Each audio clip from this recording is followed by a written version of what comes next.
Group Mohali वालों ये press conference की गई है। मेन एजेंडा की सीगा सर? मेन एजेंडा ये है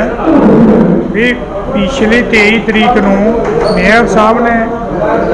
डिप्टी मेयर ਤੇ कमिश्नर ਤੇ सैकटरी ਨਾਲ मीटिंग करके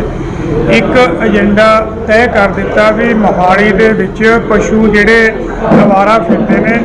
ਉਹ ਅਵਾਰਾ ਪਸ਼ੂ ਨੇ ਜਿਹੜੇ ਪਸ਼ੂ ਪਾਲਕਾਂ ਦੇ मतलब ਪਿੰਡਾਂ ਦੇ ਵਿੱਚ ਰਹਿੰਦੇ ਨੇ ਉਹਨਾਂ ਦੇ ਤੇ ਆਪਾਂ ਉਹਨਾਂ ਨੂੰ ਜਿੱਥੇ ਡੰਪਿੰਗ ਗਰਾਊਂਡ ਹੈ ਇਹ ਮੇਰਾ ਖਿਆਲ ਹੈ 8A ਦੇ ਨਾਲ ਲੱਗਵੀਂ ਥਾਂ ਹੈ मोहाली ਦੇ 8 इंडस्ट्री एरिया 8A ਦੇ ਨਾਲ ਲੱਗਵੀਂ ਥਾਂ ਹੈ ਉਹ 13.30 ਏਕੜ ਜਗ੍ਹਾ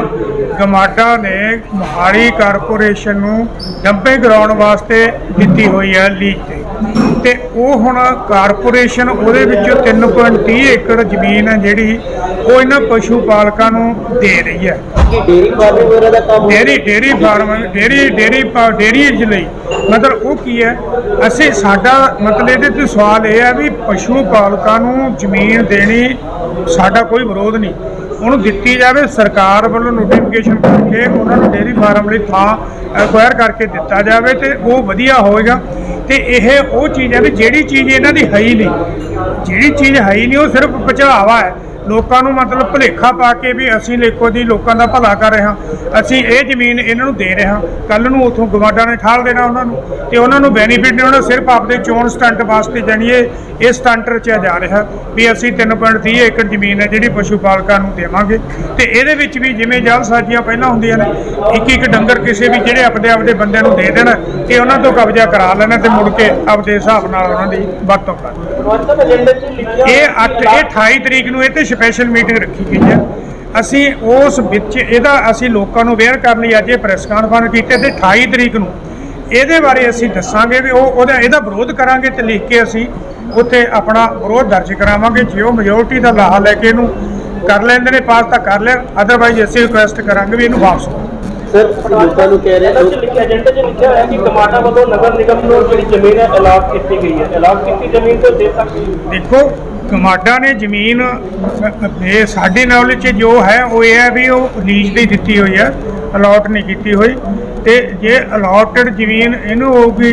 चलो फिर ये बारे कोई होर व्यू हो सकता पर जो साडी जानकारी है वो है भी ये लीज ते है तो लीज ते तुसीं सब लीज नहीं कर सकते सर आटे की जी जगह की देने की डेयरी फार्मिंग की गल चल रही है वो कह रहे हो लोगों को गुमराह किया जा रहा है शहर वासियों को पशु पालकों को गुमराह किया जा रहा है सरकार कर रही है वो किस तरह गुमराह कर रही है हो सकता कोई होर उन्होंने प्लानिंग हो मीटिंग तो पहला कितना असं कह सकते गुमराह नहीं जी जमीन इन्हों की नहीं वो जमीन ये देने के राइट ही नहीं इन्हों को ये गुमराह ही है और कि जिवें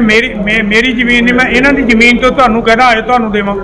ते तुहानूं वो गुमराह ही है इन्हों तो छड़ा ही लेनी है तुहाडे तो मतलब मैं किवें दे सकदा ਜਿਹੜਾ ਮਾਲਕ ਨਹੀਂ ਉਹ ਇਸ ਤਰੀਕੇ ਨਾਲ ਕਰ ਰਹੇ ਨੇ ਹਾਊਸ ਦੇ ਵਿੱਚ ਤਾਂ ਰੱਖ ਨਹੀਂ ਸਕਦੇ ਪਸ਼ੂਆਂ ਦੀ ਸੇਵਾ ਦੀ ਆੜ ਦੇ ਵਿੱਚ ਉਹ ਸਿਰਫ ਆਪਣੇ ਬੰਦਿਆਂ ਨੂੰ ਜੋ ਉਹਨਾਂ ਦੇ ਰਿਸ਼ਤੇਦਾਰ ਯਾਰ ਦੋਸਤ ਨੇ ਉਹਨਾਂ ਨੂੰ ਇੱਕ ਕੰਮ ਦੇਣਾ ਚਾਹੁੰਦੇ ਨੇ ਕਰਨ ਲਈ ਪੈਸੇ ਕਮਾਉਣ ਲਈ ਮੈਂ ਵੋਟ ਬੈਂਕ ਬਣਾ ਰਹੇ ਨੇ ਤਾਂ ਜੋ ਕਿ ਹੌਲੀ ਕਰਕੇ ਜਿੰਨੀ ਵੀ ਸਰਕਾਰੀ ਜਗ੍ਹਾ ਨੇ ਉਹਨਾਂ ਦਾ ਪਰਿਵਾਰ ਦਾ ਉਹਨਾਂ ਦੇ ਕਬਜ਼ਾ ਹੋ ਜਾਵੇ ਤੁਸੀਂ ਦੇਖਿਓ ਕੱਲ ਜਿਹੜੇ ਨੇ ਅਲਾਟਮੈਂਟ ਕਰਕੇ ਇਹ ਜਗ੍ਹਾ ਡੈਰੀ ਫਾਰਮਿੰਗ ਸ਼ੁਰੂ ਕਰਾਉਣਗੇ ਉਹਦੀ ਕਿਤੇ ਨਾ ਕਿਤੇ ਸਿੱਧੂ ਸਾਹਿਬ ਦਾ ਕੋਈ ਰਿਸ਼ਤੇਦਾਰ ਸਿੱਧੂ ਸਾਹਿਬ ਦਾ ਕੋਈ ਭੈਣ ਭਰਾ ਜਾਂ ਸਿੱਧੂ ਸਾਹਿਬ ਦਾ ਕੋਈ ਦੋਸਤ ਮਿੱਤਰ ਉਹੀ ਚਲਾਏਗਾ बार बार जो मेयर ने उन्होंने बयान आता है कि मोहाली शहर के विकास की फंड की कोई घाट तो लगता है फंड की घाट नहीं फंड है सफिशिएंट अपने को फंड पहला ही ਜਿਹੜੇ ਅਲਾਟ ਹੋਏ ਨੇ ਉਹ ਇਸ ਕਰਕੇ ਕਹਿੰਦੇ ਨੇ ਕਿਉਂਕਿ ਜਿਹੜੇ ਕੰਮ ਅਲਾਟ ਹੋਏ ਨੇ ਅੱਜ ਤੋਂ ਪਿਛਲੀ ਗਵਰਨਮੈਂਟ ਦੇ ਵਿੱਚ ਉਹਨਾਂ ਲਈ ਫੰਡ ਸਫੀਸ਼ੀਐਂਟ ਸੀਗੇ ਹੋ ਰਹੇ ਸੀਗੇ ਨਵੇਂ ਮੇਅਰ ਸਾਹਿਬ ਵੱਲੋਂ ਸਿਰਫ ਤੇ ਸਿਰਫ ਉਦਘਾਟਨ ਕਰੇ ਜਾ ਰਹੇ ਕੋਈ ਨਵਾਂ ਕੰਮ ਨਹੀਂ ਸ਼ੁਰੂ ਕੀਤਾ बिल्कुल सर जी समाना जी मीटिंग 28 तारीख को हो जा रही है तुहाडे अपने काउंसलर भी नाल बैठे ने पटवारी साहब नाल बैठे ਇਹਦਾ ਵਿਰੋਧ ਹੀ ਦਰਜ ਕਰਾਓਗੇ ਰਿਟਨ 'ਚ ਜਾਂ ਹੋ ਸਕਦਾ ਹਾਊਸ 'ਚ ਕਿਉਂਕਿ ਤੁਹਾਡੀ ਗੱਲ ਵੀ ਕਈ ਵਾਰ ਨਹੀਂ ਸੁਣੀ ਜਾਂਦੀ ਕਈ ਕਾਉਂਸਲਰ ਆਰੋਪ ਵੀ ਲਾ ਚੁੱਕੇ ਨੇ ਮੀਟਿੰਗ 'ਚ ਵੀ ਉਹਨਾਂ ਦੀ ਗੱਲ ਨਹੀਂ ਸੁਣੀ ਜਾਂਦੀ ਕਿਉਂਕਿ ਬਾਈਕਾਟ ਵੀ ਕਰਨ ਦੇ ਹਾਲਾਤ ਪੈਦਾ ਹੋ ਸਕਦੇ ਅਸੀਂ ਬਾਈਕਾਟ ਨਹੀਂ ਕਰਾਂਗੇ ਜੋ ਅੱਜ ਕਿਹਾ ਗਿਆ ਨੇ ਕਿ ਗਿਣਤੀ ਘੱਟ ਹੈ ਦੇਖੋ ਹਿੰਦੁਸਤਾਨ ਜਦ ਆਪਾਂ ਗੱਲ ਕਰਦੇ ਹਾਂ ਤਾਂ ਕਿਤੇ ਨਾ ਕਿਤੇ ਸਰਕਾਰਾਂ ਇਹ ਕਹਿੰਦੀ ਸੀ ਪੰਜਾਬੀਆਂ ਦੀ ਗਿਣਤੀ ਘੱਟ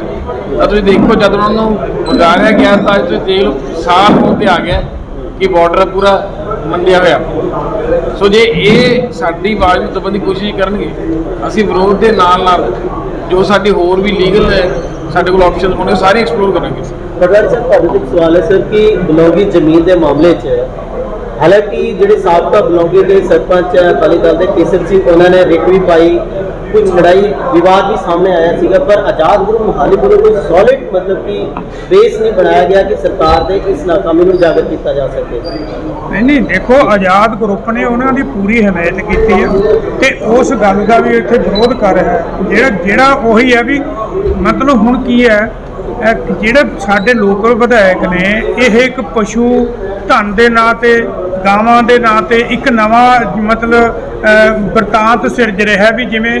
ਗਾਵਾਂ ਪ੍ਰਤੀ ਇਹਨਾਂ ਦਾ ਬੜਾ ਪਿਆਰ ਜਾਗਿਆ ਹੁੰਦਾ, ਪਰ ਅਸਲੀਅਤ ਇਹ ਹੈ ਵੀ ਗਾਵਾਂ ਦੇ ਨਾਂ ਤੇ ਜ਼ਮੀਨਾਂ ਦੱਬਣ ਦਾ ਪਿਆਰ ਜਾਗਿਆ ਹੋਇਆ। ਜ਼ਮੀਨ ਦੱਬਣ ਲਈ ਗਾਂ ਦਾ ਨਾਂ ਲੈ ਕੇ ਮੈਂ ਤਾਂ ਕਹਿੰਦਾ ਪਾਪ ਕਰ ਰਿਹਾ ਹੈ, ਪੁੰਨ ਥੋੜਾ ਕਰ ਰਿਹਾ, ਇਹ ਤਾਂ ਪਾਪ ਕਰ ਰਿਹਾ। मैडम गुरमीत कौर जी, तुम आप बैठे हो प्रेस कॉन्फ्रेंस से, सवाल ये है कि किस तरह का अंतर है ये गल की जाए। देखो जी, जिमें एक बाजार दे विच एक इंसान ठूए बेचण आंदा है जी, ठूए बेचण आंदा हैगा, जी। एक बड़ा एक छोटा, एक गाहक लेने वास्ते आया जी भी बड़े का रेट की है, छोटे का की है, तो वो कहते जी रेट एक ही है। वो लेन वाला कहते जी ये बड़े का रेट की एक है तो छोटे का क्यों, भी अलग अलग होने चाहिए हैं। तो वो कहते जी नहीं, मतलब एग्जाम्पल ये हैगा भी बलबीर सिद्धू कैबिनेट मंत्री तो भी निकल गए हैं, तो उदाहरण ये हैगा भी बड़ा भी यहो जिहा ते छोटा भी यहो जिहा, भी जहर दोनों की एक ही है,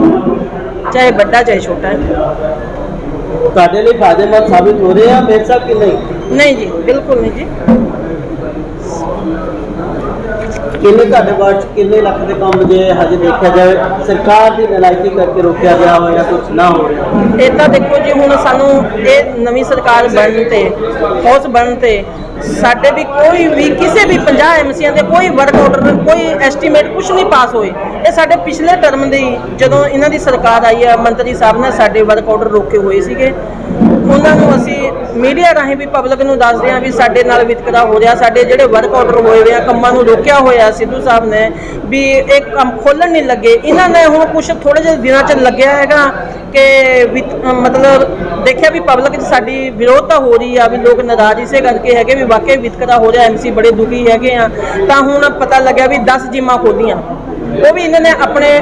ਐਮਸੀਆਂ ਦੀਆਂ ਖੋਲ੍ਹੀਆਂ ਹੋਣਗੀਆਂ। ਤੇ ਜਦੋਂ ਵਰਕ ਆਰਡਰ ਹੋਏ ਵੇ ਤਾਂ ਸਾਰੀ 50 ਜਿੰਮਾਂ ਨੂੰ ਇੱਕ ਪੂਰੇ ਆਰਡਰ ਕਿਉਂ ਨਹੀਂ ਕੀਤੇ? ਸਪੈਸ਼ਲ ਪੇਪਰ 'ਚ ਇਹਨਾਂ ਨੇ 10 ਜਿੰਮਾਂ ਕਿਉਂ ਕਹੀਆਂ ਹੈਗੀਆਂ? ਤਾਂ ਇਹਨਾਂ ਨੂੰ 50 ਜਿੰਮਾਂ ਕਰਨੀਆਂ ਚਾਹੀਦੀਆਂ ਸੀਗੀਆਂ ਵੀ 50 ਜਿੰਮਾਂ ਓਪਨ ਜੀ ਵਰਕ ਆਰਡਰ ਹੋ ਗਿਆ ਜੀ, ਇਹਨਾਂ ਦਾ ਕੰਮ ਸ਼ੁਰੂ ਹੋਊਗਾ।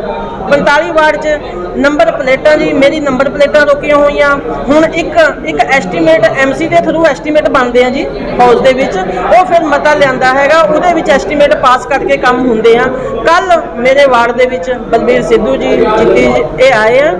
ਆ ਕੇ ਪਾਰਕ ਦਾ ਕੋਈ ਡਿਵੈਲਪ ਦਾ ਕੰਮ ਨਹੀਂ, ਕੋਈ ਕੁਛ ਨਹੀਂ ਹੈਗਾ, ਬਸ ਇੱਕ ਟੱਕ ਲਾਇਆ ਜੀ ਤੁਹਾਡੇ ਕੰਮ ਹੋਣਗੇ। ਹਾਰੇ ਹੋਏ ਕੈਂਡੀਡੇਟ ਨੂੰ ਨਾਲ ਲੈ ਕੇ ਦੱਸਿਆ ਜਾਂਦਾ ਹੈਗਾ ਵੀ ਇਹਨਾਂ ਨੂੰ ਤੁਸੀਂ ਆਪਣੇ ਮਹੱਲੇ ਦੀ ਪ੍ਰੋਬਲਮਾਂ ਦੱਸੋ। ਹਾਲਾਂਕਿ ਉਹ ਪ੍ਰੋਬਲਮਾਂ ਐਮਸੀ ਨੂੰ ਪਬਲਿਕ ਦੱਸਦੀ ਆ, ਅਸੀਂ ਸਾਰੇ ਜੇਈ ਸਾਹਿਬ ਨੂੰ, ਐਸਡੀਓ ਨੂੰ ਆਪਣੇ ਏਰੀਆ ਦੇ ਅਸੀਂ ਪ੍ਰੋਬਲਮਾਂ ਦੱਸਦੇ ਆ ਤੇ ਉਹ ਪ੍ਰੋਬਲਮਾਂ ਉਹਨਾਂ ਉੱਥੇ ਨੋਟ ਕਰ ਲਿੱਤੀਆਂ ਜਾਂਦੀਆਂ ਹੈਗੀਆਂ। ਪਰ ਉਹਨਾਂ ਨੂੰ ਵੀ ਜਿਹੜੇ ਆਫਿਸਰ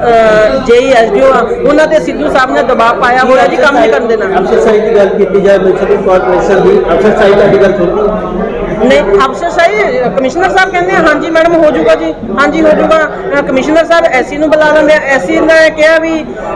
2 ਦਿਨਾਂ 'ਚ ਮੈਡਮ ਤੁਹਾਡੇ ਜਿਹੜੇ ਮੇਰੇ ਸੁੱਕੇ ਹੋਏ ਦਰਖਤਾਂ ਨੂੰ, ਮੈਨੂੰ 3 ਮੀਟਿੰਗਾਂ ਦੇ ਵਿੱਚ ਮੈਂ ਰੌਲਾ ਪਾਇਆ ਜੀ ਸੁੱਕੇ ਦਰਖਤ ਕੱਟ ਦਿਓ ਜੀ, ਹਾਂ ਜੀ ਹੋ ਜਾਊਗਾ ਜੀ, ਹਫਤੇ 'ਚ ਹੋ ਜਾਊਗਾ। ਅੱਜ ਮੈਨੂੰ ਲੱਗਦੀ ਹੈ ਮੀਟਿੰਗ ਪਿਛਲੀ 23 ਸੀਗੀ, ਕਿਹੜੀ ਸੀਗੀ, ਅਜੇ ਤੱਕ ਇਹ ਕੰਮ ਨਹੀਂ ਹੋਇਆ ਹੈ। ਬੰਦੇ ਆਉਂਦੇ ਆ, ਦੇਖ ਕੇ ਚਲੇ ਜਾਂਦੇ ਆ, ਉਹ ਤੇ ਹੁਣ ਸਿੱਧੂ ਸਾਹਿਬ ਦਾ ਦਬਾਅ ਜੀ ਕੰਮ ਨਹੀਂ ਕਰਨਾ।